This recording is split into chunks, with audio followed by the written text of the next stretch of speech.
So Hyperloop. Some people think it sounds like science fiction, but it's actually a very, very clear architecture based on existing engineering and current science. So let me tell you a little bit about some of the building blocks. Start with a tube, an enclosed area that allows us to control an environment. Then inside that tube, we remove a lot of the air pressure. We use standard pumps to remove the pressure. We then put a pod inside of that environment. We levitate the pod so there's no friction from wheels. We move that pod through the tube, point to point between cities or airports or ports and intermodal distribution centers. And when we do that, we actually can go really quickly because we have no air resistance. We can go with very little maintenance because we have no friction from wheels. And we can actually completely rewrite the rules of time and distance. We can make the world a village again. We can actually change supply chain. So it really introduces the idea of high-speed transportation at a level that we've never thought possible. And I'll just say 1,100 kilometers an hour, and then that really changes everything. Well, our company's been actually working on this for 2 years. 1 year ago, we were in a garage. Today, we're in a 55,000 square foot facility, and we're building what I've just described. We're building the Hyperloop, full-scale, full capability system with all of the key technologies of the architecture. That system is being built at a safety and test location in North Las Vegas, Nevada. That location will have a full-scale 3-kilometer track that's being built right now. It'll demonstrate the components, all working. We're endeavoring to do that by the end of this year.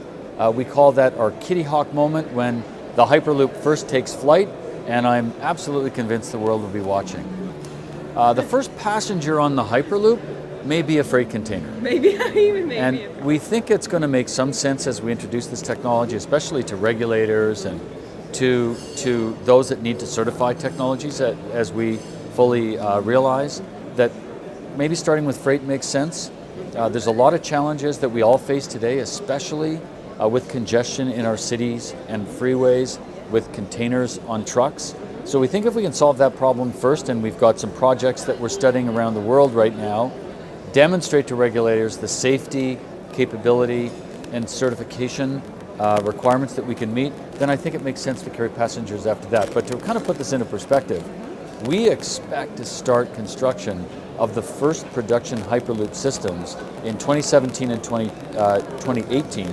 We fully expect the first freight system to be on board and operating perhaps by 2019, and maybe you and I can ride in a Hyperloop sometime in 20 or 21. So not that far away. And in the world of transportation, sometimes these things take decades. We think that we can get there in just a couple of years. Yeah, I think anywhere in the world where there's really a supportive government, where regulators want to work with us and create appropriate regulations for a new mode of transportation. We're not a train, we're not a plane, we're not a car, but we'll combine aspects of each of those current modes, where financial resources can be created to support the investments required or public-private partnerships. So we're actually looking around the world for the best demonstrator projects. We'll be selecting those towards the end of this year. And as I said, beginning construction of the first 3 projects in 2017 and 2018. They could be anywhere. They might be here in the Gulf region. They might be anywhere in the world, but we're actually looking for that environment that wants to go first and really create a competitive advantage.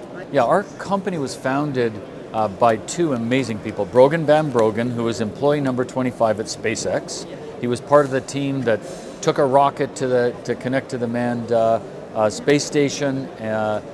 He spent 10 years there. He studied at the school of Elon Musk, which actually has allowed amazing things to happen in technology that perhaps people didn't think possible, really reduce costs, really create amazing engineering. And Brogan is a fantastic engineer who leads our development efforts and is co-founder. Another co-founder was an early investor in Uber, in Airbnb. He is fascinated and a visionary around on-demand technologies. So these 2 guys founded the company in June 2014. We have 125 engineers today. They've come from amazing engineering companies. They are brilliant. They're working cross-functionally. They're doing things that perhaps many people thought weren't possible at a speed that we didn't think is possible. And they're really the reason why we think this is going to come to commercial reality much faster than anybody thought. Very brilliant engineers trying to solve a really big problem. I'd look towards the end of this calendar year, very early 2017, for our Kitty Hawk moment, the first full-scale demonstration of Hyperloop in production. I'd look towards the middle and end of 2017 for us to break ground on the first of the production systems, and then I'd look for your ticket to ride on a Hyperloop sometime around 2020 to 2021.